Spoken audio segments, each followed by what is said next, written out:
Together and Apart, a short story by Virginia Woolf. Mrs. Dalloway introduced them, saying you will like him. The conversation began some minutes before anything was said, for both Mr. Serle and Miss Anning looked at the sky, and in both of their minds the sky went on pouring its meaning, though very differently, until the presence of Meister Serle by her side became so distinct to Miss Anning that she could not see the sky simply itself any more, but the sky shored up by the tall body, dark eyes, grey hair, clasped hands, the stern melancholy, but she had been told falsely melancholy, face of Roderick Serle. And knowing how foolish it was, she yet felt impelled to say, "What a beautiful night." Foolish. Idiotically foolish. But if one mayn't be foolish at the age of 40 in the presence of the sky, which makes the wisest imbecile mere wisps of straw, she and Mr. Serle atoms, motes, standing there at Mrs. Dalloway's window, and their lives, seen by moonlight, as long as an insect's, and no more important. "Well," said Miss Anning, patting the sofa cushion emphatically, and down he sat beside her. Was he falsely melancholy, as they said, prompted by the sky, which seemed to make it all a little futile? What they said, what they did, she said something perfectly commonplace again. "There was a Miss Serle who lived at Canterbury when I was a girl there." With the sky in his mind, all the tombs of his ancestors immediately appeared to Mr. Serle in a blue romantic light, and his eyes expanding and darkening, he said, "Yes. We are originally a Norman family who came over with the Conqueror. That is a Richard Serle buried in the cathedral. He was a Knight of the Garter." Miss Anning felt that she had struck accidentally the true man upon whom the false man was built. Under the influence of the moon which symbolized man to her, she could see it through a chink of the curtain, and she took dips of the moon. She was capable of saying almost anything, and she settled in to disinter the true man who was buried under the false, saying to herself, "On, Stanley, on," which was a watchword of hers, a secret spur or scourge such as middle-aged people often make, to flagellate some inveterate vice, hers being a deplorable timidity, or rather indolence, for it was not so much that she lacked courage but lacked energy, especially in talking to men, who frightened her rather.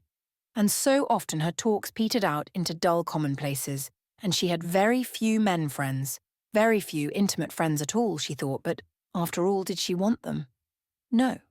She had Sarah, Arthur, the cottage, the chow, and, of course, that, she thought, dipping herself, sousing herself, even as she sat on the sofa beside Mr. Serle. In the sense she had coming home of something collected there, a cluster of miracles which she could not believe other people had, since it was she only who had Arthur, Sarah, the cottage, and the chow. But she soused herself again in the deep, satisfactory possession, feeling that what with this and the moon, music that was, the moon, she could afford to leave this man and that pride of his in the Serles buried.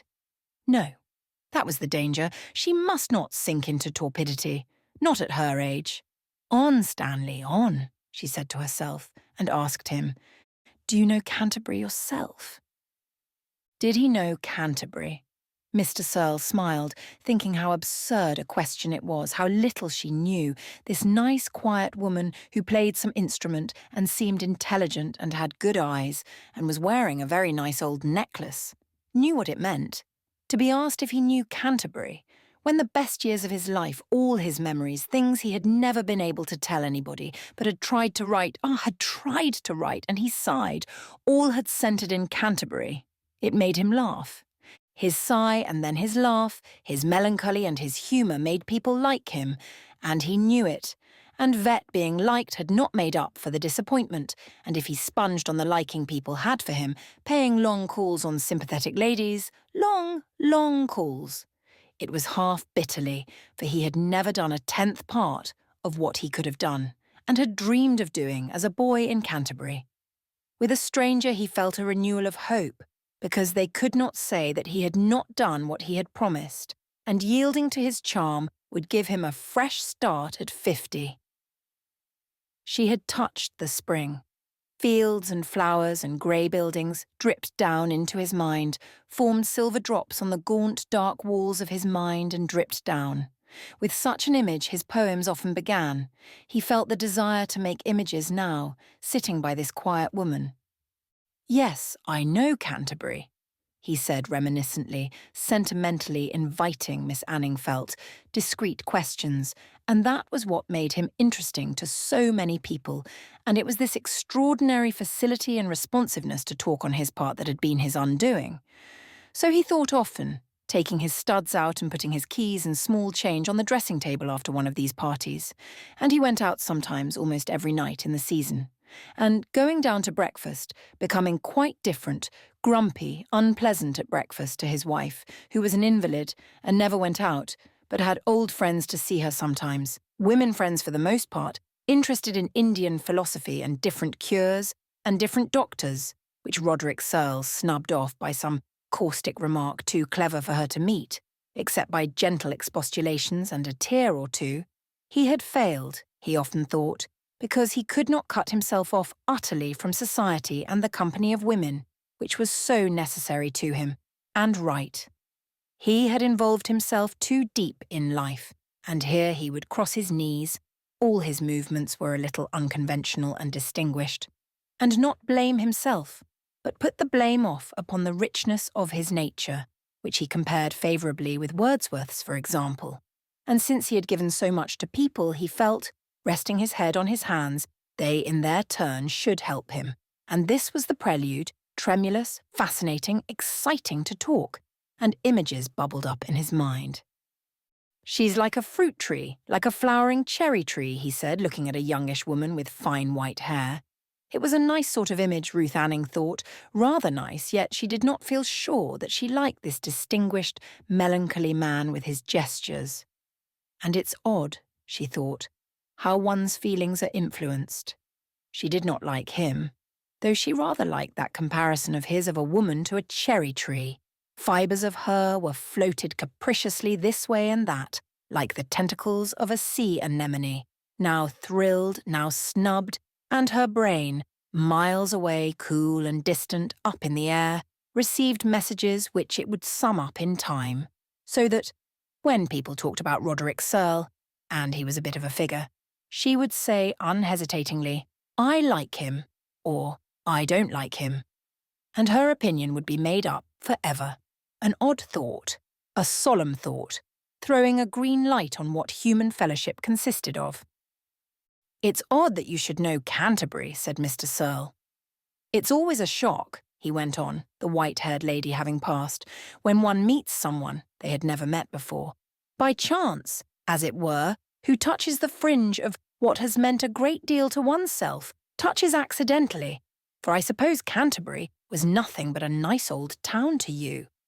So you stayed there one summer with an aunt." That was all Ruth Anning was going to tell him about her visit to Canterbury. "And you saw the sights and went away and never thought of it again." Let him think so. Not liking him, she wanted him to run away with an absurd idea of her. For really, her 3 months in Canterbury had been amazing. She remembered to the last detail, though it was merely a chance visit, going to see Miss Charlotte Serle, an acquaintance of her aunt's. Even now she could repeat Miss Serle's very words about the thunder. "Whenever I wake, or hear thunder in the night, I think someone has been killed." And she could see the hard, hairy, diamond-patterned carpet, and the twinkling, suffused brown eyes of the elderly lady holding the teacup out unfilled while she said that about the thunder. And always she saw Canterbury, all thundercloud and livid apple blossom, and the long grey backs of the buildings. The thunder roused her from her plethoric middle-aged swoon of indifference. "On, Stanley, on," she said to herself. "That is, this man shall not glide away from me. Like everybody else, on this false assumption, I will tell him the truth." "I loved Canterbury," she said. He kindled instantly. It was his gift, his fault, his destiny. "Loved it," he repeated. "I can see that you did." Her tentacles sent back the message that Roderick Serle was nice. Their eyes met, collided rather, for each felt that behind the eyes the secluded being who sits in darkness while his shallow agile companion does all the tumbling and beckoning and keeps the show going, suddenly stood erect, flung off his cloak, confronted the other. It was alarming. It was terrific. They were elderly and burnished into a glowing smoothness, so that Roderick Serle would go perhaps to a dozen parties in a season and feel nothing out of the common or only sentimental regrets and the desire for pretty images, like this of the flowering cherry tree. And all the time there stagnated in him, unstirred, a sort of superiority to his company. A sense of untapped resources which sent him back home dissatisfied with life. With himself, yawning, empty, capricious, but now, quite suddenly, like a white bolt in a mist, but this image forged itself with the inevitability of lightning and loomed up. There it had happened, the old ecstasy of life, its invincible assault, for it was unpleasant at the same time that it rejoiced and rejuvenated and filled the veins and nerves with threads of ice and fire. It was terrifying. Canterbury 20 years ago, said Miss Anning, as one lays a shade over an intense light, or covers some burning peach with a green leaf, for it is too strong, too ripe, too full. Sometimes she wished she had married. Sometimes the cool peace of middle life, with its automatic devices for shielding mind and body from bruises, seemed to her compared with the thunder and the livid apple blossom of Canterbury Base. She could imagine something different, more like lightning, more intense. She could imagine some physical sensation. She could imagine...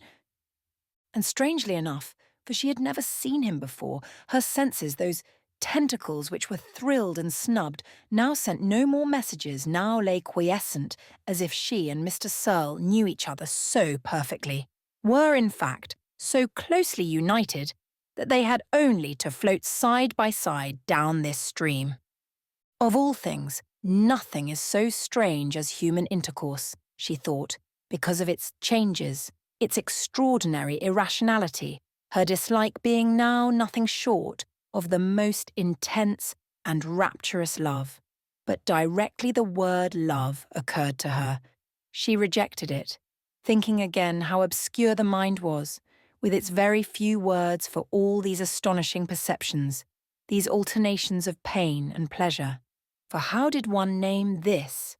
That is what she felt now, the withdrawal of human affection, Serle's disappearance, and the instant need they were both under to cover up what was so desolating and degrading to human nature that everyone tried to bury it decently from sight, this withdrawal, this violation of trust, and, seeking some decent acknowledged and accepted burial form, she said, "Of course, whatever they may do, they can't spoil Canterbury." He smiled. He accepted it. He crossed his knees the other way about. She did her part. He his. So things came to an end, and over them both came instantly that paralyzing blankness of feeling, when nothing bursts from the mind, when its walls appear like slate, when vacancy almost hurts, and the eyes, petrified and fixed, see the same spot, a pattern, a coal scuttle, with an exactness which is terrifying, since no emotion, no idea, no impression of any kind comes to change it, to modify it, to embellish it, since the fountains of feeling seem sealed, and as the mind turns rigid, so does the body. Stark, statuesque, so that neither Mr. Serle nor Miss Anning could move or speak, and they felt as if an enchanter had freed them, and spring flushed every vein with streams of life, when Mira Cartwright, tapping Mr. Serle archly on the shoulder, said, "I saw you at the Meistersinger, and you cut me." "Villain," said Miss Cartwright. "You don't deserve that I should ever speak to you again." And they could separate.